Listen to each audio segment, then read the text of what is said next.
Okay जी, बिस्मिल्लाहिर्रहमानिर्रहीम। इय्याका नअबुदु व इय्याका नस्तईन। तो गाइज़ अभी हमारी सीरीज़ चल रही थी पैथोलॉजी ऑन फिंगर टिप्स इंशाल्लाह। तो जीआईटी जो है ना, इसकी रिक्वेस्ट ज़्यादा थी, तो मैंने कहा चलें इसको पहले अपलोड करते हैं। तो मैंने कुछ ये नोट्स बना लिए हैं। हम एक क्विक सा रिव्यूज़ जो है ना इसके अंदर हम डिस्कस करेंगे। एसोफेगस का इन्फ्लेमेटरी डिसऑर्डर जितनी है, फिर हमारे पास कार्सिनोमा जो है, फिर स्टोमिक डिसऑर्डर्स आ जाएंगे, और हमारे पास स्मॉल इंटेस्टाइन है, फिर कोलोन है, और हमारे पास लास्ट पे अपेंडिक्स आ जाएंगे।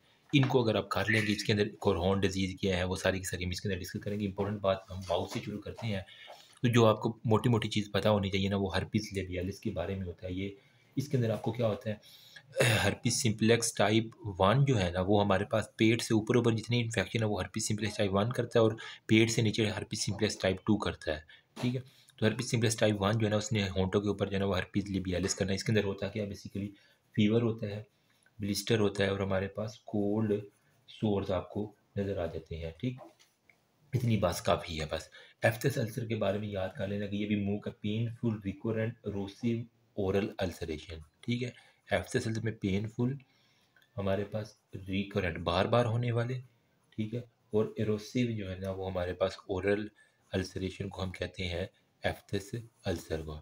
फिर हमारे पास आता है ओरल कैंडिडियासिस, जो हमारे पास इम्यूनो कम्प्रोमाइज पेशेंट होती है ना, वाइट मेम्ब्रेनियस लीजन जो है ना उनके ऊपर, मुंह के ऊपर होती है। ठीक है, मुंह के अंदर जो वाइट मेम्ब्रेनियस लीजन आपको मिलती है ओरल कैंडिडियासिस में, और इसकी वजह क्या है, कैंडिडिया एल्बिकन्स, मतलब फंगल इन्फेक्शन कोई भी जो है ना वो हमारे पास इसके अंदर करवा देते हैं। ये 3 माउथ की डिजीज़ है, इससे ज़्यादा कोई भी नहीं पूछता। ठीक, फिर हमारे पास ट्यूमर ऑफ ओरल कैविटी और ट्यूमर लाइक लीजन्स के बारे में हमारे पास कुछ बिनाइन ट्यूमर जिसके अंदर पेपिलोमा आता है, फिर फाइब्रोमा आता है, फाइब्रोजेनिक ग्रेनुलोमा आते हैं। इंपॉर्टेंट यही है। जो हमारे पास होता है ना ट्यूमर पेपिलोमा, ये मोस्ट कॉमन जो है ना हमारे पास ट्यूमर है, एपिथेलियल ट्यूमर है ओरल म्यूकोजा का। जो आपका ओरल म्यूकोजा है ना, इसका हमारे पास ट्यूमर है, और इसकी साइट्स कौन कौन सी होती है हमारे पास, टंग हो सकती है, लिप्स हो सकती हैं, जिनजाइवा मतलब मसूड़े हो सकते हैं, या कोई भी बक्कल म्यूकोजा इसकी अंदर इन्वॉल्व हो सकता है। नंबर सेकंड पे हमारे पास होता है फाइब्रोमा। फाइब्रोमा जो है ये हमारे पास नॉन न्यूप्लास्टिक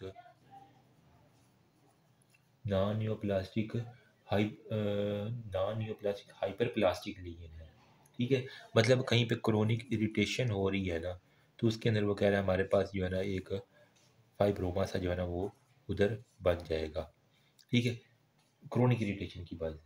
फिर हमारे पास आ जाते हैं ल्यूकोप्लेकिया के। अच्छा, पायोजेनिक ग्रेनुलोमा में क्या होता है, हमारे पास कोई भी यूँ कह लें कि पस फॉर्मेशन आ जाएगी, और इसके अंदर जो प्रेग्नेंट वूमेन है ना, उनके जो है ना वो बक्कल म्यूकोजा के अंदर जो है ना वो बेसिकली देखा गया। ठीक है, प्रेग्नेंट वूमेन जो है ना, इनके बक्कल म्यूकोजा के अंदर देखा गया पायोजेनिक ग्रेनुलोमा, कोई बैक्टीरियल इन्फेक्शन वहाँ पे आके उसको ग्रेनुलोमास की फॉर्म में एक बना देगा। जिस तरह बैक्टीरिया में टीबी वाला बैक्टीरिया होता है ना, वो ग्रेनुलोमास बना देती है, इसी तरह का मिलता जुलता। फिर हमारे पास आ जाते हैं कुछ टर्मिनोलॉजी ल्यूकोप्लेकिया। इसके अंदर बेसिकली क्या होता है, इरेगुलर वाइट म्यूकोजल पैचेस जो है ना मुंह के अंदर, ओरल म्यूकोजा के अंदर।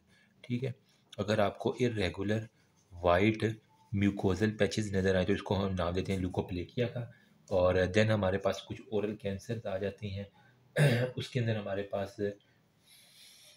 अच्छा, ल्यूकोप्लेकिया के बारे में एक और बात याद रखनी है कि इसके अंदर ना डिस्प्लेजिया हो जाता है सेल का, और वो प्रेजेंट करता है कार्सिनोमा इन साइटो की तरह, मतलब कि उसने एक ज़मीन बना दी है जिसके ऊपर अब जाके कैंसर ने ग्रो करना है।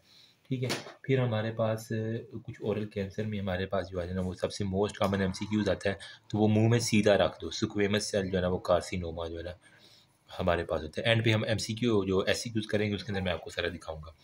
अच्छा, फिर हमारे पास है सिलेवरी ग्लैंड के अंदर, तो सबसे पहले जो है ना हमारे पास है सेल एडिनाइटिस के बारे में। ये बेसिकली क्या होता है, इन्फ्लामेशन हो जाती है अगर सिलेवरी ग्लैंड की हमारे पास इन्फ्लामेशन हो जाए।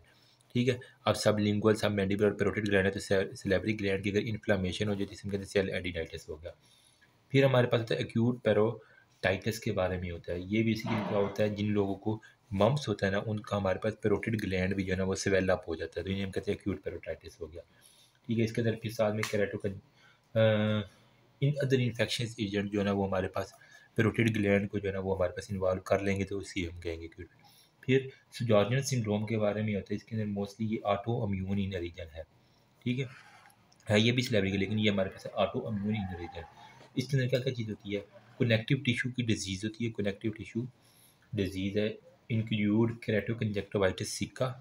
अब ज़रा आई वाला याद करो, केरेटो कंजक्टिवाइटिस सिक्का होता है, जिसके अंदर आपको वो क्रस्टिंग सी मिल जाती है। साथ में क्या है ना हमारे पास मतलब कि ड्राई आई, आंखें बिल्कुल ड्राई हो जाएंगी, साथ में ज़ीरोस्टोमिया हो जाएगा, मतलब ड्राई माउथ हो जाएगा, मुंह भी बिल्कुल ड्राई, आंख भी बिल्कुल ड्राई, और साथ में वो कह रहा है कनेक्टिव टिश्यू की डिजीज़ हो जाएंगी, और रेमाटाइड आर्थराइटिस भी इसके अंदर आपने देखा गया है। ठीक है, जॉइंट का, ठीक है, आँख का और मुंह का, ये तीनों मिलके हमारे पास कहते हैं सो जा, मतलब आंखें बंद करके सो जाना, तो ड्राई आई, ड्राई माउथ और हमारे पास आर्थराइटिस के साथ आ जाती हैं। ठीक है, फिर हमारे पास एक होता है रेन्यूला के बारे में, large mucocele of the salivary gland जो है ना इसे हम कहते हैं। ठीक है, अगर सिलेवरी ग्लैंड के अंदर म्यूकोसील एक सिस्ट सी बन गई है, ठीक है, तो उसे हम कहेंगे रेन्यूला। बस इतनी बात याद रखनी। फिर हमारे पास है ट्यूमर ऑफ सिलेवरी ग्लैंड, ये एक पास्ट पेपर का इंपॉर्टेंट क्वेश्चन है।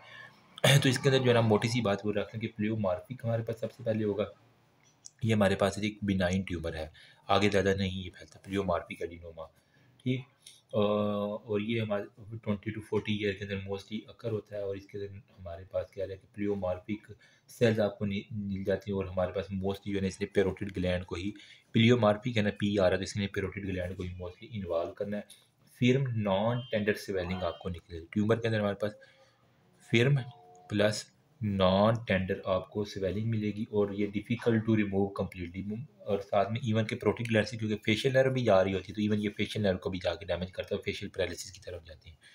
नंबर सेकंड में हमारे पास तो वार्सिरियन ट्यूमर, ये हमारे पास क्या है, ये भी एक तरह का ना बिनाइन ट्यूमर ही है। ठीक है, इसके अंदर हमारे पास सिस्टिक फ्लूइड जो है ना वो हमारे पास आपको मिल जाता है। ठीक है, सिस्टिक फ्लूइड, और इसके लिए जो है कि हमारे पास मोटर ऑयल जो है ना लाइक क्वालिटी इसके अंदर सिस्टिक फ्लूइड की करेक्टरिस्टिक ये होगी कि वो हमारे पास मोटर ऑयल जो है ना इसके साथ साथ मिलता जुलता होगा, जैसे हम वार्सिन ट्यूमर कहते हैं। फिर ऑनकोसाइटोमा वो कह रहा है ये हमारे पास क्या होता है, बिनाइन ट्यूमर होता है ये भी बेसिकली, और इसके अंदर जो है ना वो सिलेवरी ग्लैंड जो है ना वो अबंडेंट, इसके अंदर ना माइटोकॉन्ड्रिया आपको बहुत ज़्यादा मिल जाएंगे। बस इतनी बात, इसके अंदर अबंडेंट माइटोकॉन्ड्रिया जो है ना इसके अंदर बहुत ज़्यादा। फिर म्यूको एपिडर्माइड के अंदर वो कह रहे हैं कॉमन मैलिग्नेंसी है हमारे पास, ये भी सिलेवरी ग्लैंड की, और क्योंकि इसके अंदर जो है ना हमारे पास पेरी न्यूरल इन्वायरमेंट है, मतलब नर्व भी इन्वॉल्व है, तो इसकी वजह से हमारे पास शदीद किस्म की जो है ना पेन होगी। फिर हमारे पास आ जाती है एडिनाइड सिस्ट, ये इसके अंदर भी जो है ना हमारे पास कुछ ना कुछ पेन होगी, और ऐसी नहीं हमारे पास सेल कार्सिनोमा होता है जो कि यंग मैन के अंदर मोस्टली होता है। एसिनार सेल्स जो है ना वो बहुत ज़्यादा हमारे पास प्रेजेंट करते हैं, जो ये tumour of the salivary gland, ये इंपॉर्टेंट बातें होती हैं। अच्छा, नेक्स्ट हमारे पास जो है ना अगर इनका हम चार्ट बना लेना इन कार्सिनोमा का तो वो ज़्यादा अच्छा होगा। साथ लगे हाथ, हमने सबसे पहले किया प्लियोमार्फिक, ठीक है, एडिनोमा, फिर हमने किया वार्थिन, ठीक है, फिर हमने ऑन्कोसाइटोमा किया, फिर हमने किया म्यूको एपिडर्माइड किया, एंड देन हमने किया एडिनाइड सिस्ट किया, और हमारे पास एसिनिक सेल्स जो है ना वो सारे के सारे आ जाते हैं। ये भी बेनाइन है, ये भी बेनाइन है हमारे पास। ठीक है, इसके अंदर भी हमारे पास पेरोटिड ग्लैंड था, यहाँ भी हमारे पास पेरोटिड ग्लैंड आ जाएगा, यहाँ भी आपके पास पेरोटिड ग्लैंड है। एडिनो एडिनाइड सिस्ट के अंदर हमारे पास कुछ माइनर सिलेवरी ग्लैंड है, और यहाँ पे भी मोस्टली पेरोटिड ग्लैंड जो है ना वही आपके पास इन्वॉल्व, और वहाँ पे आपको चीज़ें मिल जाती हैं। ठीक है, और बाकी ये मिक्स्ड एपिथेलाइट ट्यूमर्स होती हैं, और बाकी लिम्फोसिटिक स्टोमा होता है, वो मैंने बता दी है, बातें इतनी इंपॉर्टेंट नहीं है। ठीक है, बाकी एंड में हम पास्ट पेपर वाले भी देख लें।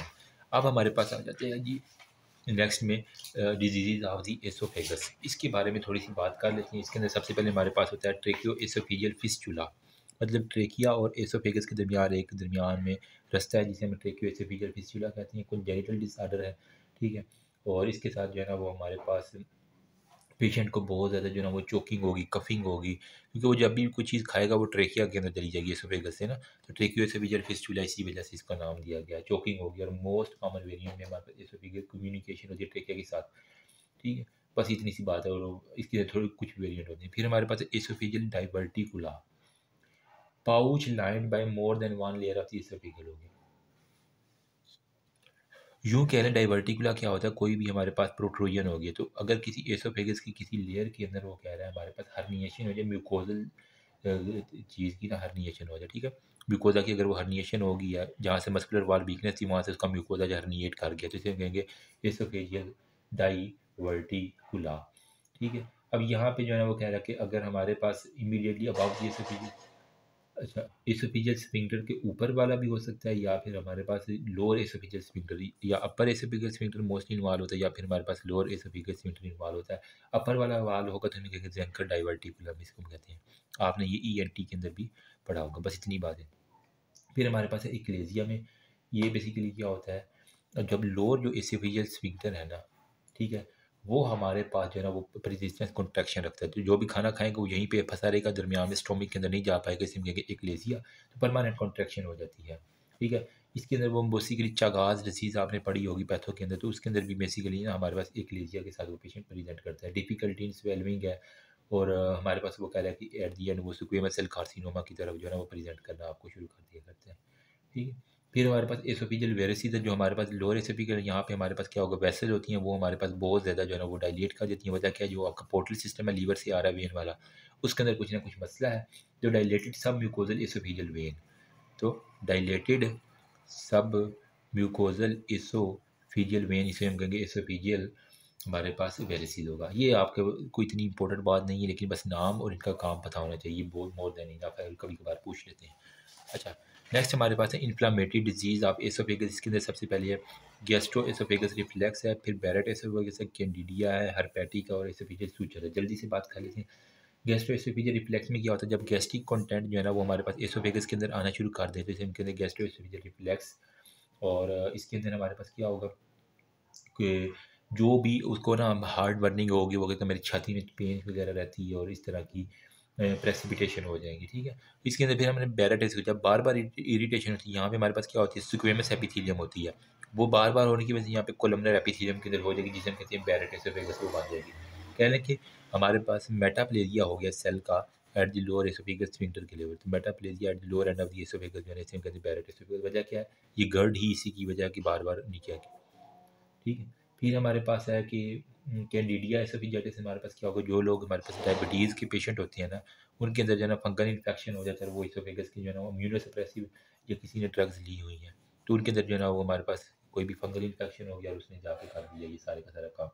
फिर हर्पेटिक में हमारे पास क्या होता है, हर्पीस सिम्प्लेक्स टाइप 1 जो है ना वायरस, वो जाके एसोफेगस को इन्वॉल्व कर सकता है।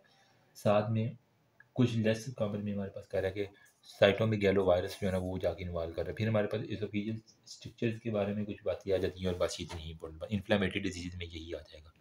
अच्छा, देन हमारे पास आ जाता है जी कार्सिनोमा ऑफ द एसोफेगस। कौन कौन से कार्सिनोमाज हमारे पास एसोफेगस के अंदर आ सकते हैं। एक तो हमारे पास जो है ना इसकी वजह से होता है कि जब कार्सिनोमा होगा तो वो कहेगा डॉक्टर साहब मुझे डिस्पेजिया, मतलब निगलने में जो है ना वो मसला आ रहा है। ठीक है, तो इसके अंदर हमारे पास क्या है, स्क्वेमस सेल कार्सिनोमा सबसे ज़्यादा इंपॉर्टेंट है। ठीक है, इसके अंदर वही है कि स्क्वेमस सेल जो है ना वो यूनाइटेड स्टेट में वो कह रहा है सबसे ज़्यादा, बस ये इतनी बात है कि इसके अपर और मिडल टू थर्ड के अंदर जो है ना एसोफेगस की अपर और middle two third of esophagus के अंदर squamous cell carcinoma more important. फिर हमारे पास हो सकता है एडिनो कार्सिनोमा जो है ना वो हमारे पास कह रहा है कि लोअर वन थर्ड से हमारे पास जो है ना वो एडिनो कार्सिनोमा एसोफेगस का, अपर टू थर्ड से हमारे पास स्क्वेमस सेल कार्सिनोमा राइज कर सकता है, इतनी बात है। फिर होता क्या, स्प्रेड इसमें लोकल एक्सटेंशन हो जाती है, बाकी एसोफेजियल ह्यूमन जो है ना वो इन्वॉल्व आ गए इसमें। देन बैरेट एसोफेगस हमने ऑलरेडी बात कर ली कि जो हमारे पास स्क्वेमस है वो उसका मेटाप्लेजिया होकर कोलमनर में हो जाती है, एडिनोकार्सिनोमा लोअर एसोफेगल अगर स्फिंक्टर हमारे पास इन्वॉल्व है, तो इतनी ही बात काफ़ी है। फिर हमारे पास है disease of the stomach, and भी हम 5 पेपर करेंगे, उसके अंदर मैं आपको सारा प्रूव करूँगा। डिजीज़ ऑफ द स्टोमिक के अंदर जो है ना वो हमारे पास क्या रहा है, कंजेनिटल पाइलोरिक स्टोमेज हो गया। अच्छा, ये हमारे पास होता है स्टोमिक हो गया, ये फंडस हो गया, ये बॉडी हो गया, ये एंट्रम हो गया, और यहाँ पे हमारे पास होता है पाइलोरस। तो पाइलोरस की कंजेनिटल स्टीनोसिस की वजह से हमारे पास क्या होगा, हाइपरट्रोफी हो जाएगी, जिसके क्योंकि खाना पड़ा रहेगा तो ये मसल जो है ना वो उनकी हाइपरट्रोफी हो जाएगी, और वो बहुत ज़्यादा जो है ना वो बढ़ जाएंगे, और इवन पाल्पेबल मास की तरह उसका पेट बहुत ज़्यादा आगे की तरफ बढ़ा हुआ होगा। फिर हमारे पास है गैस्ट्राइटिस के बारे में, तो इसके अंदर एक्यूट गैस्ट्राइटिस भी हो सकता है, या फिर हमारे पास हो सकता है क्रोनिक गैस्ट्राइटिस भी। एक्यूट क्या है, जब उसने non steroidal anti inflammatory drugs बहुत ज़्यादा ली हैं तो उसके अंदर एक्यूट गैस्ट्राइटिस हो सकता है। साथ में वो अगर सिगरेट बहुत ज़्यादा पी रहा है तो उसके अंदर हो सकता है। उसके अंदर वो कह रहा है, दो तरह के जो है ना वो हमारे पास अल्सर आ सकते हैं। एक उसका नाम उसने दिया हुआ है कर्लिंग अल्सर, और एक हमारे से Cushing ulcer, CURLI curling ulcer होते हैं, और एक हमारे पास होता है कुशिंग अल्सर। कर्लिंग जो है ना जो बर्न के पेशेंट होते हैं ना, जले हुए पेशेंट, उनके अंदर आपको दिखते हैं, जबकि कुशिंग अल्सर जो है ना वो हमारे पास कह रहा है कि जिनको ब्रेन की इंजरी होती है ना, ठीक है, तो ब्रेन इंजरी के अंदर क्या होता है वो जो दिमाग से सिग्नल जा रहे हैं ब्रेन स्टोमिक की तरफ वो नहीं जा पा रहे, सिर्फ कहते हैं कुशिंग अल्सर। बस ये दो बातें आपको, ठीक है। ये एक्यूट के अंदर रहता है। क्रोनिक के अंदर क्या है, कोई भी हमारे पास वो कह रहा है कि ऑटोइम्यून हो सकती है, ठीक है। ऑटोइम्यून उसको कोई भी हमारे पास गैस्ट्राइटिस है, ऑटोइम्यून डिजीज़ आ गई हैं, एसएलई का पेशेंट है या इस तरह की कोई एंटीबॉडीज़ जो है ना वो पैराइटल सेल के अगेंस्ट एक्ट करती हैं और हमारे पास वो गैस्ट्रिक सेक्रीशन बहुत ज़्यादा रिलीज़ करवाती है, जिसे हम ऑटोइम्यून गैस्ट्राइटिस कहते हैं। या फिर वो कह रहा है हमारे पास क्या है, एच पाइलोराई की जो है ना इसका जो है ना हमारे पास कोई इन्फेक्शन हो गया तो इसके अंदर हमारे पास गैस्ट्राइटिस के साथ वो पेशेंट प्रेजेंट कर सकता है, ठीक है। फिर हमारे पास peptic ulcer of the stomach हो गया। इसके अंदर क्या होता है, extreme enlargement of the gastric rugae हो गया। हाइपरट्रॉफिक गैस्ट्राइटिस भी सिर्फ कहते हैं कि हमारे पास जो गैस्ट्रिक सेक्रीशन है इतनी ज़्यादा हो चुकी है अगर उसने जाके ना मैदे को उड़ा दिया और वो एट दी एंड जो है ना वो पेप्टिक अल्सर की सूरत में हमें प्रेजेंट कर रहा है, ठीक है। और ये बेसिकली पेशेंट जो है ना वो हाई रिस्क होते हैं कार्सिनोमा के लिए, एट दी एंड वो कार्सिनोमा आ जाए। बाकी लास्ट में हमारे malignant ulcer of the stomach आ जाते हैं कुछ, ठीक है। उसके अंदर हमारे पास कह रहा है कि कुछ हमारे पास एच पाइलोराई जो है ना वो सबसे ज़्यादा जो है ना वो हमारे पास इफेक्ट करता है कि जो मेलिग्नेंट क्या करवा देगा, ठीक है।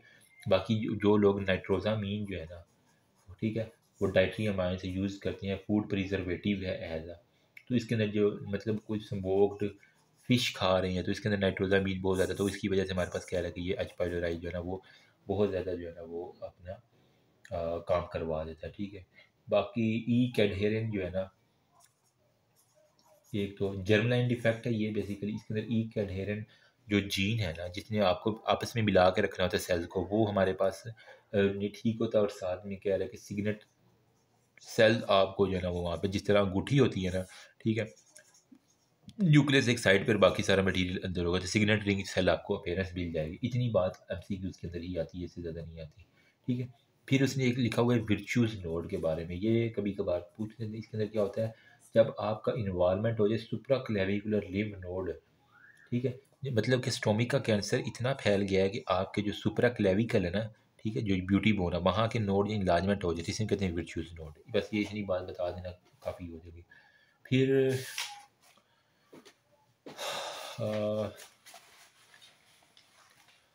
हाँ, disease of the small intestine. अच्छा, यहाँ पे कुछ एक बात सुन ले आप कि हमारे पास जो है ना इनफिल्ट्रेटिंग डिफ्यूज़ कार्सिनोमा हो सकते हैं और साथ में पॉलीपोलाइडल फंगेटिंग कार्सिनोमा भी इनको हम कहते हैं। फंगेटिंग कार्सिनोमा का नाम याद रख लेना, यहाँ पे आएगा। तो बाकी disease of the small intestine को जल्दी से देख लेते हैं। ओके जी, नेक्स्ट है हमारे पास स्मॉल इंटेस्टाइन के बारे में जितनी भी इंपॉर्टेंट है ना जो कि पास्ट पेपर में आ चुकी है। पेप्टिक अल्सर है, ठीक है, मोस्ट फ्रीक्वेंट और first part of the stomach के बाद जो first part of the duodenum होता है ना, ठीक है, डीडी वाला, तो वो मोस्टली इन्वॉल्व होता है यूँ कह लें कि जब वो बहुत ज़्यादा एसिड और पेप्सिन से एक्सपोज होता है। स्टोमिक के अंदर गैस्ट्राइटिस हुआ, वहाँ से बहुत ज़्यादा एसिड निकला, तो हमारे पास एसिड और पेप्सिन जब बहुत ज़्यादा जो है ना हमारे पास एक्सपोज होगा तो वो हमारे पास पेप्टिक अल्सर के ज़रिए हमारे पास शो करेगा, ठीक है। और साथ में जो लोगों को एच पाइलोराई जो है ना वो बैक्टीरिया, वो हमारे पास जो है ना एक ये इस तरह का होता है, ठीक है। अफान एसिड की आपने वीडियो देखी होगी, एच पाइलोराई जो है ना ये बड़ा इन्फेक्ट करता है। ये क्या करता है, हमारे पास गैस्ट्रिक एसिड की सिक्रीशन को इंक्रीज़ करवा देता है, अपने गिर्द एक लेयर बना लेता है, ठीक है, ताकि उसको डैमेज ना हो जाए, कोई भी एसिड खुद से खुद प्रिवेंट हो जाए, लेकिन बाद में जाके ना गैस्ट्राइटिस ये करवा देगा, ठीक है। वो लोग जिनको ब्लड ग्रुप ओ है ना, ठीक है, वो मोस्टली कह रहे हैं यहाँ पे इफेक्ट होते हैं। और पेप्टिक अल्सर वो कह रहा है कि ये कभी भी ऐसा मिलिग्नेंसी में चेंज नहीं होता। फिर हमारे पास है जी, अच्छा, यहाँ पे कह रहा है कि हाँ गैस्ट्राइटिस में कुछ रीज़न है कि जो लोग एस्प्रिन जो है ना बहुत ज़्यादा या non steroidal anti inflammatory drugs बहुत ज़्यादा लेते हैं तो उनके अंदर होता है, या फिर वो लोग जो स्मोकिंग करते हैं, ठीक है, या फिर उनको जोलिंगर एलिसन सिंड्रोम है, जिसके अंदर हमारे पास क्या था, हमारे हमने लास्ट भी यहाँ पे देखा जोलिंगर एलिसन सिंड्रोम कहाँ पे पढ़ा था यार, बहरहाल जहाँ भी पढ़ा था ना, ठीक है, चलिए यहाँ पे दोबारा देख लेते हैं। इसके अंदर क्या होता है, ये इसकी वजह से हमारे पास क्या होगा, पेप्टिक अल्सर की जो है ना वो फॉर्मेशन बहुत ज़्यादा होगी और साथ में गैस्ट्रिक हाइपर सेक्रीशन हो जाएगी, ठीक है, गैस्ट्रिक हाइपर सेक्रीशन हो जाती है। फिर वो कहता है कि हमारे पास रिकरेंट पेप्टिक अल्सर, और बार बार वो पेप्टिक अल्सर होने की वजह से वहाँ पे जो है ना ड्यूडिनम के साथ जेजिनम जो है वो भी इन्वॉल्व हो जाएगा और उसे Zollinger Allison syndrome. In simple word अगर इसके जिलिंगर एलिसन सिंड्रोम की हमने बात करनी है तो आपने कहना है कि upper part of the small intestine के ऊपर छोटा सा ट्यूमर, साथ में इवन पेंक्रियाज भी इन्वॉल्व हो जाना, तो जिलिंगर एलिसन सिंड्रोम। इतनी बात बता दो तो मोर देन इनफ होगा, ठीक है। फिर हमारे पास कुछ मल्टीपल एंडोक्राइन न्यूरोप्लेजिया होता है जिसके अंदर हमारे पास पेप्टिक अल्सर की वजह से। कोरोन डिजीज़ बेसिकली क्या है, सी से कोरोन डिजीज़ है, ये हमारे पास है क्रोनिक, हमारे पास इन्फ्लामेटरी कंडीशन है, ठीक है, किसकी, स्मॉल इंटेस्टाइन, और हमारे पास स्मॉल इंटेस्टाइन पूरी आप लगा लो, साथ में आपका कोलोन जो है ना वो असेंडिंग हो गया, ट्रांसवर्स कोलोन तक वो यूँ लगा लें, ठीक है। स्मॉल इंटेस्टाइन लाजमी इसके अंदर लिखना है कोरोन डिजीज़ के अंदर। अब यहाँ पे मोस्टली जो है ना वो यंग पीपल इन्वॉल्व होते हैं, और हमारे पास इन्फ्लामेशन होती है ऑल लेयर्स की, म्यूकोजा, सब म्यूकोजा मस्कुलरिस और एडवेंटिशिया, तो हमारे पास ऑल लेयर जो है ना सारी की सारी वो इसके अंदर इन्वॉल्व होंगी, और थिकनिंग हमारे पास होगी, और साथ में कह रहे हैं स्किप लीजन्स होंगी, ठीक है। एक skip lesion all layer involve करनी, यंग हो गया, स्मॉल इंटेस्टाइन और कोलोन इन्वॉल्व होता है, स्किप लीजन यूं करके। एंड में मैं आपको निमोनिक्स बताऊंगा किस तरह आपने कोरोन डिजीज और अल्सरेटिव कोलाइटिस को याद करना है, स्किप लीजन को आपने नहीं भूलना। साथ में वो कह रहा है कि हमारे पास ग्रेनुलोमास जो है ना वो बहुत ज़्यादा हमारे पास बनेंगे। क्लिनिकल मैनिफेस्टेशन में कह रहे हैं कि एब्डोमिनल पेन होगा, डायरिया होगा, माल अब्जॉर्प्शन और फीवर, ये तो आप खुद भी लिख सकती हैं, अब इतने बच्चे जो है नहीं फोर्थ ईयर में आ गए हैं। फिर हमारे पास आ जाता है जी एंड पे यहाँ पे बताता हूँ मैं कोरोन और इसके बारे में थोड़ा सा फ़र्क। अब यहाँ पे हम देख लो, मैकस डाइवर्टिकुलम होता क्या है कि हमारे पास कंजेनिटल एनामली है, जो हमारे पास एम्ब्रियोनिक विटेलाइन डक्ट है ना, ठीक है, एम्ब्रियोनिक विटेलाइन जो हमारे पास डक्ट होती है, वो कह रहा है वहाँ पे कॉमन एनामली है, स्मॉल इंटेस्टाइन में वो रह जाती है, और वो हमारे पास क्या करती है, डिस्टल एक्टोपिक गैस्ट्राइटिस करवा देती है, ड्यूडिनल, क्लोनिक और पेंक्रियाटिक जो है ना हमारे पास टिश्यूज की फॉर्मेशन करवा देती है। तो remnants of embryonic vitelline duct lead to Meckel's diverticulum. जब हमारे पास विटेलाइन डक्ट ख़त्म नहीं होगी तो उसकी वजह से हमारे पास क्या होगा, स्मॉल इंटेस्टाइन के ऊपर डाइवर्टिकुलास बन जाएंगे, और वो हमारे पास मैकस डाइवर्टिकुलम। तो विटेलाइन वीडी याद रखना है, ये नहीं भूलना, ये एमसीक्यू का एक पॉइंट है। देन हमारे पास आ जाती है माल अब्जॉर्प्शन कुछ डिजीज़, तो उसके अंदर हमारे पास आ जाती है सीलिक डिजीज़ एक आ जाएगी, ठीक है। माल अब्जॉर्प्शन में सीलिक डिजीज़ मतलब कि जिनको गंदम से जो है ना वो एलर्जी, सेंसिटिविटी जो ग्लूटन की सेंसिटिविटी को हम कहेंगे सीलिक डिजीज़ हो जाती है। गंदम की कोई भी चीज़ खाएंगे तो उनको जो है ना वो पेट उसका ख़राब हो जाएगा, ठीक है। इसके अंदर क्या होता है, वेट लॉस होगा हमारे पास, साथ में वो वीकनेस के साथ पेशेंट प्रेजेंट करेगा, साथ में उसको हर वक्त डायरिया लगा रहेगा, वो कहता है मैं रोटी खाता हूँ मुझे डायरिया हो जाता है। तो ग्लूटन सेंसिटिव जो है ना हमारे पास ये होती है। इसके अंदर ग्रोथ रिटार्डेशन और फेलियर, अगर जो बच्चे के अंदर है तो उसके अंदर वो कह रहा है हमारे पास सारी बात खाएगा नहीं तो बड़े कैसे होगा, ग्रोथ रिटार्डेशन, और हमारे पास फेलियर टू थ्राइव हो जाते हैं, ठीक है। फिर हमारे पास आ जाता है कुछ tumour of the small intestine, ठीक है, यस, ठीक है। Tumour of the small intestine में वो कह रहे हैं हमारे पास न्यूप्लाज्मिक जीआईटी के कुछ न्यूप्लाज्म होते हैं, इनकी बहुत कम परसेंटेज होती है, वो अपेंडिक्स के अंदर इवन जा सकते हैं, न्यूरो एंडोक्राइन ट्यूमर्स हो सकते हैं जो कि अपेंडिक्स तक जा सकते हैं। इसके अंदर जो है मैनिफेस्ट होता है वाटरी डायरिया के साथ, ब्रोंकोस्पाज्म के साथ, बेलविलर लीजन के साथ। इसके अंदर से लिम्फोमा, अगर हमारे पास लिम्फाइड टिश्यू स्मॉल इंटेस्टाइन की इन्वॉल्व हो जाएंगे तो इसे हम लिम्फोमा का नाम देंगे। एडिनोकार्सिनोमा भी वो कह रहा है कि हमारे पास होगा स्मॉल इंटेस्टाइन के अंदर, तो उसके अंदर क्या प्राइमरी मैलिग्नेंट ट्यूमर होता है। फिर हमारा मेटास्टेसिस जो है ना वो मैलिग्नेंसी के जरिए वो मेटास्टाइज कर जाता है। अब मैं आपको ज़रा ना एक इंपॉर्टेंट बात बताता हूँ सीलिक डिजीज़ के बारे में। कुछ हमारे पास माल अब्जॉर्प्शन सिंड्रोम है, उनको पहले देख लो जो कि इंपॉर्टेंट है, उसके बाद हम फर्दर इसको डिस्कस करते हैं। यहाँ पे मैं आपको बताता हूँ माल अब्जॉर्प्शन सिंड्रोम में कौन कौन सी चीज़ें आपके पास आ जाएंगी। तो नंबर 1 पे वो कह रहा है हमारे पास सीलिक डिजीज़ है, ठीक है। नंबर 2 पे हमारे पास कह रहा है कि ट्रॉपिकल स्प्रू आ जाएगा। नंबर 3 पे हमारे पास विपल डिजीज़ आ जाती है। नंबर 4 पे हमारे पास आ जाती है डाइसक्राइड डेफिशिएंसी। फिर ए बीटा एल्पोप्रोटोनीमिया हो गया, ठीक है। फिर इंटेस्टाइनल लिम्फ एंजेक्टेजिया, इंटेस्टाइनल लिम्फ इंजेक्टेजिया हो गया, ठीक है। सीलिक डिजीज़ में हमारे पास क्या है, फ्लैट हमारे पास म्यूकोजल सरफेस होती है, फ्लैट म्यूकोजल सरफेस, और ये हमारे पास ग्लूटन सेंसिटिव होती है। टॉपिकल सब्रू का जब लफ्ज़ आ जाए तो यहाँ ये भी हमारे पास बेसिकली ना जिनको सीलिक डिजीज़ होती है उनके अंदर होता है। हमारे पास क्या होता है टॉपिकल एरियाज़ के अंदर ख़ास जो एरियाज़ के अंदर जाती हैं ना, ठीक है, वहाँ पे हमारे पास जो है ना इन्फेक्शियस इन ओरिजिन होता है और ये हमारे पास जो है ना वो एंटीबायोटिक्स के ज़रिए जो है ना वो रिस्पॉन्ड कर देती हैं। तो ट्रॉपिकल फ्लू मतलब वो एक ख़ास एरिया में गया और वहाँ पे उनको डायरिया वगैरह हो गया। विपल में हमारे पास क्या होता है यहाँ पे डिस्टिंक्टिव PAS पास पॉजिटिव मैक्रोफेजेस अगर आपको दिख जाएंगे ना, ठीक है, तो एक बैक्टीरिया है ट्रोफिरीमिया विपल बेसिलाई, इसकी वजह से हमारे पास बैक्टीरिया की वजह होता है। इसके अंदर होता है क्या कि हमारे पास ऑर्गन को इससे इफेक्ट करता है, कार्डिक और न्यूरोलॉजिकल सिम्टम्स होती है। डाइसेक्राइड में क्या है, यहाँ पे हमारे पास जो है ना deficiency of disaccharide in the brush water हो गया, ठीक है। तो मतलब वो जो रिसेप्टर जो डाइसेक्राइड को एक्सेप्ट करने वाले हैं उसकी हमारे पास डेफिशिएंसी हो जाएगी, उसको डाइसेक्राइड नहीं हजम होगा। ए बीटा प्रो ए ए बीटा एल्बो प्रोटीनीमिया के अंदर वो कह रहे हैं हमारे पास बीटा लिपोप्रोटीन की डेफिशिएंसी हो जाएगी। ये सिर्फ MCQ पॉइंट मैंने जो कुछ अलग किए हुए हैं। और हमारे पास इंटेस्टाइनल लिम्फ एंजियोमा में कह रहा है कि generalize dilatation of the small intestine अगर हो जाए, जनरलाइज डायलिटेशन हो जाए अगर स्मॉल इंटेस्टाइन को, जिसके अंदर ये सारे का सारा हो जाएगा, ठीक है। फिर अब हमारे जो है ना वो क्या कहते जो कोरहोन डिजीज़ और अल्सरेटिव कोलाइटिस है ना, इनके बारे में यहाँ फ़र्क आया करता है, तो वो ज़रा देख लो।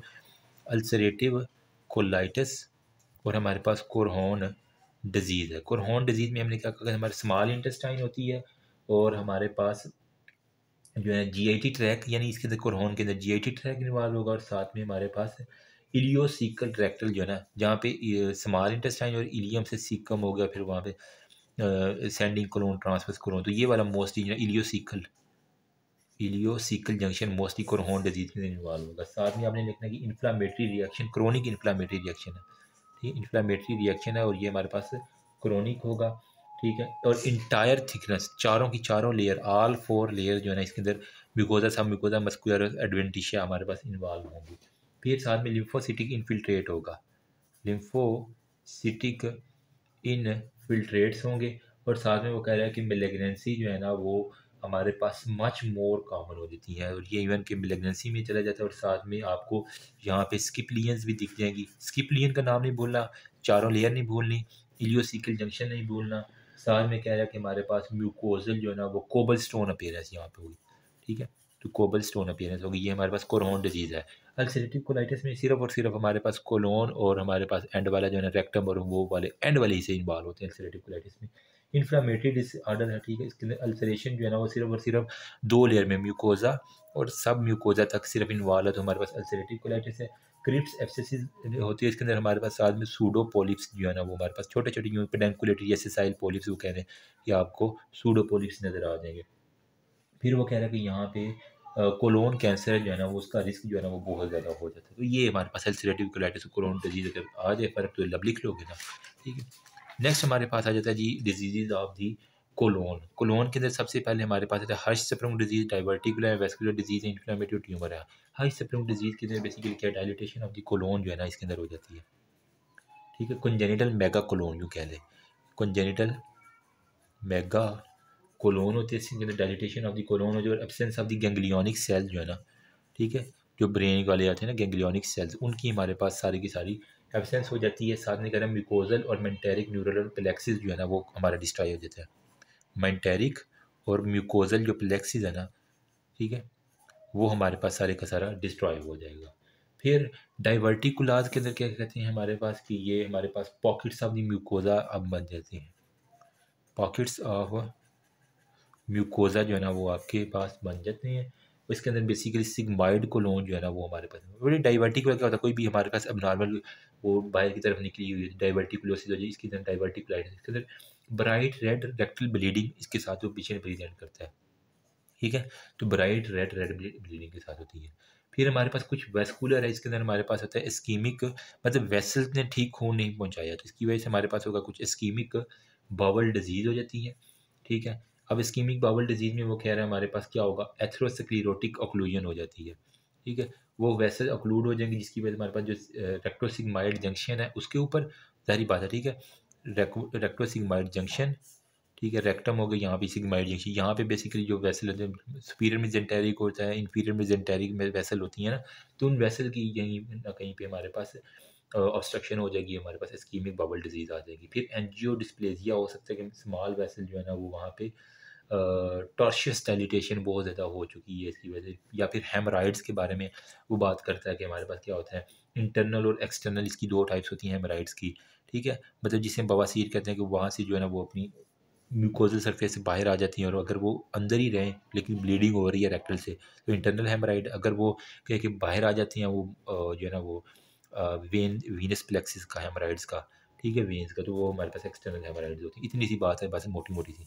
फिर हमारे पास इन्फ्लामेटरी डिजीज़ में हमारे पास सबसे पहले अल्सरेटिव कोलाइटिस हो जाता है, ठीक है। अल्सरेटिव कोलाइटिस आ जाता है, इसके अंदर बेसिकली क्या है, हमारे पास इन्फ्लामेटरी बावल डिजीज़, आपने आईबीडी का नाम सुना होगा, तो यही है हमारे पास कि हमारे पास कोलोन की जो है ना वो हमारे पास इन्फ्लामेशन हो जाती है, जिसे हम इन्फ्लामेटरी बावल डिजीज़ कहते हैं। और अल्सरेटिव कोलाइटिस और कोलोन दोनों की अंदर जो है ना आपको मिल जाएंगे। एक्स्ट्रा इंटेस्टाइनल मैनिफेस्टेशन में वो कह रहा है कि पॉलीआर्थराइटिस भी हो सकता है, मतलब इंटेस्टाइन से बाहर ये अगर चला जाएगा ना तो ये पॉलीआर्थराइटिस मतलब इवन के जॉइंट्स के ऊपर जाके ऐड कर सकता है, यूवीआइटिस आई के ऊपर, एपिस्क्लेराइटिस भी ये करवा सकता है, और स्क्लेरोजिंग कोलिंजाइटिस स्किन मैनिफेस्टेशन में एरिदीमा नोडोजम, स्किन को लाल कर देना, और पायोडर्मा गैंग्रीनोजम करवा सकते हैं।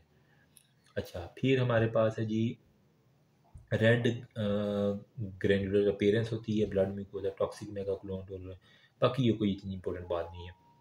अच्छा, अब ट्यूमर्स के बारे में थोड़ी सी हम बात कर लेते हैं अगर टाइम है तो। बिनाइन पोलिप्स कुछ हो जाती हैं, कुछ हमारे पास एडिनोमिएटिस पोलिप्स हो जाते हैं, ठीक है। तो ये ट्यूमर के मैं दो टाइप बना देते हैं, या हमारे पास होती है बिनाइन पोलिप्स बन जाती हैं, ठीक है, ये सिसाइल या पेडेंकुलेटेड, या फिर हमारे पास वो क्या है, हमारे पास क्या होगा, एडिनोमिएटिस पोलिप्स बन जाती हैं, ठीक है। बिनाइन पोलिप जो है ना वो डिस्क्रिप्टिव टर्म है, हमारे पास एलिवेशन हो जाती है कोई भी इंटरनल सरफेस से, हमारे पास इसकी म्यूकोजा की एलिवेशन हो जाएगी, और वो हमारे पास पेडेंकुलेटेड भी हो सकता है, सिसाइल भी हो सकता है। और नॉन न्योप्लास्टिक होते हैं, हाइपर प्लास्टिक हो सकते हैं, इन्फ्लामेटरी पोलिप्स हो सकती हैं, नाम में काम है कुछ भी, जो भी नाइल पोलिप्स हैं। पेट्स जगरहान पोलिप्स के अंदर वो कह रहे हैं हमारे पास ये पेट्स जगरहान सिंड्रोम के अंदर, मतलब उसने एक लफ्ज़ लिखा हुआ है पेट्स जगर जगर्स पॉलिप्स के अंदर वो कह रहे हैं हमारे पास क्या होता है, कोलोन और स्मॉल इंटेस्टाइन बेसिकली इन्वॉल्व है, और बाकी कुछ होते हैं, ठीक है। तो अगर इसको ना हम अपेंडिक्स के साथ जो है ना आप थोड़ा सा देख लेते हैं, और हमारा बस ये हो जाएगा, ठीक है। अपेंडिक्स के अंदर वो कह रहा है हमारे पास क्या होगा, दो तरह की, या तो अक्यूट अपेंडिसाइटिस हो सकता है या फिर ट्यूमर ऑफ अपेंडिक्स होगा। अक्यूट अपेंडिसाइटिस में बेसिकली क्या होता है, जो ये सेकंड या थर्ड डिसेड ऑफ लाइफ के अंदर जो है ना वो कह रहा है जाके कहीं ना होता है, ठीक, 20 से 30 साल की उम्र में। ये होता क्या है, हमारे पास ऑब्स्ट्रक्शन ऑफ द अपेंडोसिकल ल्यूमन, ठीक है, ऑब्स्ट्रक्शन हो जाता है अपेंडोसिकम जो है ना ल्यूमन, जहाँ से अपेंडिक्स जा रही होती है ना, ठीक है, जो वो वहाँ से फिर असेंडिंग कोलोन ट्रांसफर और डिसेंडिंग कोलोन, यहाँ पे कोई ना कोई ऑब्स्ट्रक्शन आ जाती है जिसकी वजह से वहाँ पे इन्फ्लामेशन हो जाती है, और वो सारी की सारी करते हैं, ठीक है। इसकी वजह से हमें एब्डोमिनल पेन होगा, और राइट हमारे पास लोअर क्वाड्रेंट जो है ना वो हमारे पास इन्वॉल्व होगा, ठीक है। राइट साइड पे लोअर क्वाड्रेंट जिसे मैक बर्निंग पॉइंट भी कहते हैं ना, वो वाला मोस्टली इन्वॉल्व होता है। और हमारे पास क्या होता है, इसकी हमें सर्जिकल रिसेक्शन करनी होती है, और हमारे पास बंदा ठीक। ट्यूमर कौन कौन सी होती है, इसके अंदर कार्सिनाइड कुछ ट्यूमर्स होती हैं, ठीक है, वो हमारे पास आ जाएंगे। और मोस्ट कॉमन हमारे पास अपेंडिकल कार्सिनोइड ट्यूमर है, वो कह रहे बाद में हमारे पास ये मेटास्टाइज भी इवन कर सकते हैं। अब मैं आपको दिखाता हूँ पास्ट पेपर जो के आए हुए हैं। ओके जी, अभी जो है ना वो जल्दी से हम पास्ट पेपर थोड़े से देख लेते हैं। मैकस डाइवर्टिकुलम मैंने बता दिया, विटलाइन डक्ट का हमारे पास था सारी के सारा, ठीक है। Out pouching of lining of the intestine, जिसके अंदर हमारे पास vitelline duct, involution of the vitelline duct हो गया, और हमारे पास ये हो गया। Rule of two, Meckel's diverticulum के अंदर आपने रूल ऑफ टू 2% पॉपुलेशन के अंदर है, 2 फिट की होती है। 1 फिट कितना होता है, यहाँ 1 फुट ये, 2 फुट ये, ठीक है। 2 फीट हो जाए ना वो इलियोसिकल वाल से दूर होगी, 2 इंच लॉन्ग है, ट्वाइस 2 इंच इतनी होती है ऑलमोस्ट मोर और लेस, ठीक है। ट्वाइस एज मेल के अंदर 2% प्रेजेंट करती है 2 साल के अंदर अंदर। फिर हमारे पास जो है ना वो डेवलपमेंटल एनामली अफेक्ट GIT है। इंटेरिक न्यूरोनल प्लेक्सिस जो है ना न्यूरोनल क्लस्टर से वहाँ के सारे हर्ष स्प्रुंग डिजीज जिसे हमने पढ़ा था, ठीक है, उसके अंदर वही था ना पैथोजेनेसिस हर्ष उनके, हमारे पास जो उसकी न्यूरोनल क्लस्टर और जो नर्वस सिस्टम है उस तरह का मेंटेरिक और मीजलर प्लेक्सिस, ठीक है, वो हमारे पास नहीं होता, जिसकी वजह से हमारे पास ये सारे। फिर बैरेट एसोफेगस के अंदर हमारे पास क्या होगा, रेड वेलवेटी म्यूकोजा, और हमारे पास कोलमनर एपिथेलियम, स्क्वेमस एपिथेलियम जो है ना वो हमारे पास कोलमनर के अंदर चेंज हो जाए विद गोबलेट सेल। तो यहाँ पे डायग्नोसिस देख लो, लोअर एसोफेगस स्फिंक्टर के अंदर टंग रिवील वेलवेटी रेड म्यूकोजा, और लोअर एसोफेगस स्फिंक्टर जो है ना एक्सटेंड कर रही है वहाँ पे। GERD की वजह से, गैस्ट्रोएसोफेजियल रिफ्लेक्स की वजह से, बार बार की वजह से वहाँ पे हमारे पास क्या होगा, बैरेटेसिफिकस हो जाएगी। फिर एसोफेजियल कैंसर के बारे में अगर आ जाए ना, डिस्फेजिया है सॉलिड और लिक्विड के लिए। अल्सरेटेड मास आपको मिडल एसोफेगस में आ गया ना, तो हमारे पास अपर और मिडल तक हमारे पास क्या था, स्क्वेमस सेल कार्सिनोमा था। फिर लोअर थर्ड में हमारे पास जाके एक और कार्सिनोमा था, मैं आपको यहाँ पे दिखाता हूँ। हमने यहाँ पे पढ़ा था कि ये देखो एडिनो कार्सिनोमा, लोअर में एडिनो था, अपर टू थर्ड में हमारे पास जो है ना वो हमारे पास दूसरा था स्क्वेमस सेल कार्सिनोमा। ठीक है, ये यहाँ पे मैंने बताया था आपको। ठीक है, तो यहीं पे वो बात आ गई। बस इंपॉर्टेंट पॉइंट मैंने कहा कि स्मोकिंग हिस्ट्री, अल्कोहल, तंबाकू, गर्म चाय बहुत पीता है वो। ठीक है, फिर सलेवरी ग्लैंड के tumour, pleomorphic oncocytoma, canalicular basal, म्यूकोएपिडर एसिनिक हो गया, adenocarcinoma, squamous cell carcinoma. कोई है मुश्किल इसके अंदर? ठीक है, फिर हमारे पास वो कह रहा है कि ये स्मोकर है, non steroidal anti inflammatory drugs use कर रहा है, तो नेसिड्स की वजह से हमारे पास क्या होगा, पेप्टिक अल्सर डिजीज़, PUD हो गया। ठीक है, शॉर्ट पंच आउट लेंगे ना हमारे पास डिफेक्ट होगी, बाकी कार्सिनोमाज आ जाएंगे। फिर हमारे पास जो है ना वो बर्निंग है और एचिंग है, और pain relieve, taking some food और मिल्क लिया, नोजिया, वोमिटिंग और ब्लोटिंग हो गया। वो यही कह रहा है ना, मैदे के अंदर बर्निंग है और इचिंग एपिगैस्ट्राइटिस है। तो बर्निंग जहाँ भी लफ्ज़ आपको नज़र आ रहा है कि मेरे मैदे आग लगी है, वजह क्या है, पेप्टिक अल्सर डिजीज़ है, वहाँ पे बर्निंग जो है ना वो हमारे पास चली जाएगी। खाने के 2 से 3 घंटे के बाद जो है ना वो आ जाएगी। अगर खाने के फ़ौरन बाद आ जाए तो वो मैदे का मसला है, अगर 2-3 घंटे बाद जा रहा है तो वो इंटेस्टाइन का मसला है, तो पेप्टिक अल्सर डिजीज़ आ जाएगी। क्रोनिक गैस्ट्राइटिस में हमारे पास जो है ना यूरिया ब्रेथ टेस्ट पॉजिटिव है, क्यों, वहाँ पे H पाइलोराई का कहीं ना कहीं इन्फेक्शन आएगा, वो हमारे पास क्या यूरिया जो है ना वहाँ पे सारी की सारी आ जाती है। यहाँ पे देखो कर्ड ऑर्गेनिज्म है, तो कर्ड कौन सा होता है, H पाइलोराई। फिर हमारे पास फ्लैजेला होता है, एडहीजन होती है, उसके टॉक्सिन जो है ना वो प्रोड्यूस करता है सारे के सारे। यूरिया ब्रेथ टेस्ट पॉजिटिव है, H पाइलोराई है। फिर हमारे पास रिलेव नोजिया है, एंडोस्कोपी में कह रहा है क्रोनिक गैस्ट्राइटिस है, एरिथमेटिस एंट्रल म्यूकोजा है, और हिस्ट्री रिलैप्स है, रिकरेंस है, एब्डोमिनल में हमारे पास वोमिटिंग बार बार हो रही है। तो H पाइलोराई एसोसिएटेड गैस्ट्राइटिस के बारे में करेक्टरिस्टिक्स पूछ रहे हैं, तो आपको पता कि H पाइलोराई ये हमारे पास है, वो रिंग शेप जो था ना हमारे पास न्यूट्रोफिल, मैक्रोफेज, लिम्फोसाइट को बढ़ा देगा, नंबर ऑफ प्लाज्मा सेल बढ़ा देगा, और एसिड प्रोड्यूसिंग म्यूकोजा बढ़ा देगा। फिर एंट्रम के अंदर, ठीक है, फंडस, बॉडी, एंट्रम और पाइलोरस, एंट्रम और पाइलोरस के ऊपर H पाइलोराई का ज़्यादा इन्फेक्शन होता है। ठीक है, देन हमारे पास नोजिया और एब्डोमिनल पेन है, और परफॉर्म करते हैं जिसको भी मेक क्रोनिक गैस्ट्राइटिस है ना, तो हमारे पास क्रोनिक गैस्ट्राइटिस 4 कौन कौन सी चीज़ें हैं, H पाइलोराई, ऑटोइम्यून है, लिम्फोसिटी का या ग्रेनुलोमा कोई बन सकता है इसकी वजह से। History of dysplasia, small cut organism है, H पाइलोराई आ जाएगा। ठीक है, फिर पेप्टिक अल्सर में हमारे पास क्या होता है, ये basically ulceration of the duodenum होता है, या फिर स्टोमक जो and is always H pylori की वजह, नेस्टेड या सिगरेट बहुत ज़्यादा पीता है उसके अंदर आ जाएगी। फिर कोई गैस्ट्रिक ट्यूमर है, वहाँ पे कह रहा है कि discovered ulceration and presence of H pylori की वजह से हमने पता है कि हमारे पास वहाँ पे गैस्ट्रिक ट्यूमर्स आ जाते हैं। नोजिया वॉमिटिंग होगा, वेट लॉस होगा उसका हिस्ट्री में, और हमारे पास लॉस ऑफ एंट्रल रोगल फूड, हमारा डेप्थ इन वेरिएंट और नोडल की हम देख रहे हैं, होस्ट हो गया, इन्वायरमेंटल फैक्टर है, कुछ जेनेटिक फैक्टर आ जाते हैं। फिर भूख उसको कम आ रही, लॉस ऑफ एपेटाइट है। फिर डेवलपमेंट ऑफ गैस्ट्रिक कार्सिनोमा है, तो इसकी कोई जर्ड है या बैरेट एसोफेगस हमारे पास साथ आ जाएगा। एक्सोफिटिक मास होता है जो कि अल्सरेटिव इन्फ्लेटेड ट्यूमर है, म्यूसन वैक्यूल्स जो होते हैं, लार्ज म्यूसन होती हैं। फिर यहाँ पे देखो अल्सरेशन आपको नज़र आ रही है, वेट लॉस है, तो मतलब कोई ना कोई कैंसर है वहाँ पे। ठीक है, तो एब्डोमिनल सिटी स्कैन डिफ्यूजली ठीक है, तो डिफ्यूज जो है ना टाइप होगी गैस्ट्रिक कार्सिनोमा की। नाम में ही काम है, बिल्कुल ईजी है। फ्लशीज है, साइनोसिस है, डायरिया है, कफ है, वीजिंग है, और इन लार्ज लीवर के अंदर ना नोड्यूल है। Tumour was detected in the terminal ileum. ठीक है, तो इलियम, ड्यूडिनम, जेजिनम और इलियम, इलियम के ऊपर जाकर ना हमारे पास आ रहा है ट्यूमर, तो कार्सिनोमाइट ट्यूमर आ जाएगा कोई ना कोई। देन और क्या है, बाकी H पाइलोराई में डेप्थ ऑफ इन्वेजन और नोडल इन्वेजन। फिर डिफ्यूज गैस्ट्रिक कार्सिनोमा के बारे में, अर्ली गैस्ट्रिक कार्सिनोमा है, एडवांस गैस्ट्रिक कार्सिनोमा के बारे में पता होना चाहिए आपको। वेट लॉस हुआ है, कार्सिनोमा है हमारे पास, गैस्ट्रिक कार्सिनोमा है। फिर इंटेस्टाइनल में कोलायकी, एब्डोमिनल पेन है, ब्लड म्यूकस आ रहा है। तो साज शेप्ड आपके पास अगर आ रहा है ना, mass in the upper right quadrant of the abdomen, upper right quadrant मतलब लीवर के पास पास कहीं, तो इसे हम कहते हैं इंटरसेप्शन कहते हैं। आंत के पास कहीं ना कोई जो है ना वो हमारे पास कुछ ना कुछ ऐसी चीज़ जमी हुई, इंटरसेप्शन कहते हैं।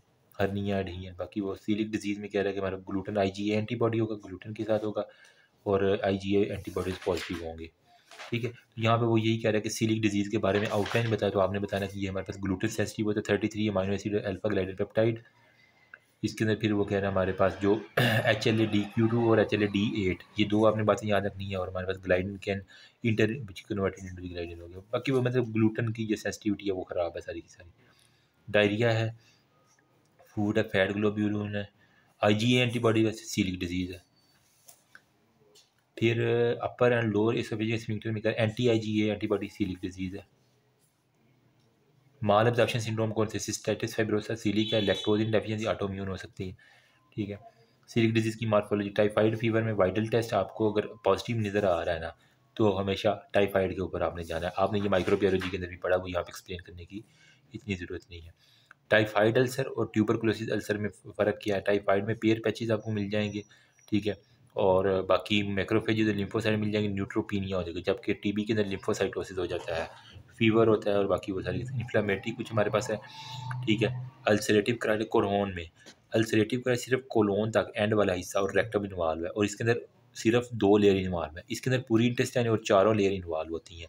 ठीक है। स्किप लीजन होती थी हमारे पास, क्लबिंग और यूबियाइटिस और स्मोकिंग के साथ वर्सन होता है, जबकि ये रिलीव करते हैं स्मोकिंग के साथ अल्सरेटिव कोलाइटिस। ईजी हो गया। ठीक है। बाकी यहाँ पे इलियम और क्लोन होने यहाँ पे स्किप लीजन होगी, कोरोन डिजीज़ में अल्सरेटिव कोलाइटिस में कोई स्किप लीजन नहीं होती। बाकी आपके पास लिम्फाइड लीजन, फाइब्रोसिस और वो इसका देख लेना अच्छे से। ठीक है। इन्फ्लेमेटरी बाउल डिजीज़ में हमारे पास कोरोन डिजीज़ और अल्सरेटिव कोलाइटिस आ जाते हैं। यहाँ पे वो कह रहा है कि हमारे पास कोलोनोस्कोपी में हमने देखा कि pseudo polyp extend from rectum, मतलब एंड वाला जो है ना वो हमारे पास हिस्सा है, ऊपर वाली स्मॉल इंटेस्टाइन ठीक है। तो रेक्टम का कौन आ रहा था, अल्सरेटिव कोलाइटिस आ रहा था, जिसके अंदर ऊपर वाली 2 लेयर आती हैं। ठीक है। ब्लडी डायरिया वगैरह वो सारी की सारी आ जाएंगी। फिर डिमोस inflammation limited to the rectum है, अल्सरेटिव कोलाइटिस आ जाएगा। ठीक है। फिर कोरोन डिजीज़ के हमारे पास क्या है, चारों लेयर इन्वॉल्व है, स्किप लीजन होगी आपके पास, और स्मॉल इंटेस्टाइन और फिर रेक्टम तक इन्वॉल्व होगा, और बाकी कैल्शियम ऑक्सलेट न्यूट्रोफिलोसिस कार्सिनोमा वगैरह। फिर clubbing of the finger and uveitis आपको नज़र आ रही है ना। ठीक है। स्मोकिंग के ज़रिए वर्सन कर रही है, तो यहाँ पे हमने देखा कि स्मोकिंग से रिलीव अल्सरेटिव कोलाइटिस है, स्मोकिंग वर्सन जो है ना वो हमारे पास कोरोन डिजीज़ करती है, तो कोरोन डिजीज़ का ये पक्का केस है। लीजन शो हमारे पास ट्रांसफर्स कोलोन एंड दी,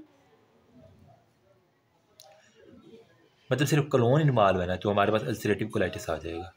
फिर वेट लॉस हो गया। ठीक है। एंड पैरासाइट में वो कह रहा है हमारा म्यूकस और ब्लड आ रहा है, और डायरिया है, और ही stool repeatedly for the parasite, negative parasite भी नहीं है इसके अंदर, तो इसका थोड़ा सा मुझे डाउट लग रहा है। एनीवेज, ब्लडी डायरिया इन्वॉल्वमेंट है म्यूकोजा एक्सटेंस, सिर्फ म्यूकोजा की इन्वॉल्वमेंट है, तो अल्सरेटिव कोलाइटिस है। फिर फीवर एब्डोमेन, स्किप लीजन है, कोरोन डिजीज़ है। फिर डेफिकेशन में pain colitis extension rectum to the splenic flexure हो गया, रेक्टम से तो अल्सरेटिव कोलाइटिस आ जाएगा। स्मॉल और लार्ज इंटेस्टाइन में अल्सरेटिव कोलाइटिस, कोरोन डिजीज, दो ही हमारे पास डिजीज़ होती हैं। बाकी pseudo polyps extended from rectum है, अल्सरेटिव कोलाइटिस आ जाएगा। पोलिप्स इन दी कोलोन के अंदर हमने कैसे साइल होता है, पेडेंकुलेटेड होते हैं, ये 2 पार्ट थी, मैंने बता दी थी आपको। ठीक है। एंड देन गेस्टेशनल पोलिप्स से साइल, पेडेंकुलेटेड, इन्फ्लेमेटरी, हेमाटोमिया, नॉन नियोप्लास्टिक और नियोप्लास्टिक, ये भी 2 टाइप्स आपको पता है। हाइपरक्रोमेटिक लीजन है, म्यूकोजा सिर्फ इन्वॉल्व है ना। ठीक है। मिलिग्नेंसी की तरफ ये जा रहा है, मल्टीपल पोलिप्स में ब्लीडिंग पर रेक्टम में नो इन्फेंसी, फिर कोलोनोस्कोपी के मल्टीपल पोलिप्स आ रहे हैं। ठीक है। तो पोलिप्स की हमारे पास में एडिनोमेटियस होगा, कॉम्प्लिकेशन मिलिग्नेंसी के अंदर वो चेंज हो सकता है। 3 सेंटीमीटर पोलिप्स हैं, तो नॉन नियोप्लास्टिक भी हो सकता है। कोलोरेक्टल कार्सिनोमा में वेट लॉस, आयरन डेफिशिएंसी है, एब्रेशन बाउल हैबिट्स है, और हमारे पास ब्लड इज पॉजिटिव आ जाते हैं सारे के सारे। फिर हमारे पास कोलोनिक एडिनोकार्सिनोमा में वही यही कह रहा है कि हमारे पास फटीग है, वेट लॉस है, तो हमारे पास कैंसर के अंदर बाउल हैबिट उसकी ख़राब हुई हुई है, 6 माह से ज़्यादा हो गए, तो हमारे पास कोई कोलोनिक एडिनोकार्सिनोमा हो चुका है। आयरन डेफिशिएंसी एनीमिया हो गया, तो मतलब वो वीकनेस है, fatigue iron deficiency anaemia, colonic हमारे पास एडिनोकार्सिनोमा का पक्का केस है। देन रेक्टम में ट्रिस्मस है। फिर हमारे पास कह रहा है कि एडिनोकार्सिनोमा में चेंज हो गया ना, तो वो हमारे ऑलरेडी देख लिया। अच्छा, लास्ट पे अपेंडिक्स में हमारे पास राइट लोअर क्वाड्रेंट के अंदर, जिसके मैकबर्नी पॉइंट वाला हिस्सा होते थे ना, एक्यूट अपेंडिसाइटिस का केस है, फिर एब्डोमेन टेंडर है, राइट लोअर है, अपेंडिसाइटिस का case. That's all about. Thank you so much, remember me also your pieces. फिर मेरे ख्याल में अब इतना अगर कोई कर लेगा, किसी ने कुछ भी नहीं ना पढ़ा हुआ, तो लास्ट टाइम में अगर ये वीडियो देख ले, और इतनी हमारे पास पास पेपर भी मैंने करवा दिए हैं, तो इम्पोर्टेंट बातें थी, तो इंशाल्लाह मुझ जैसा नालायक तो है ना, वो इसको कवर कर ही लेगा। ठीक है, बाकी thank you so much, remember me also your pieces. अल्लाह हाफिज़।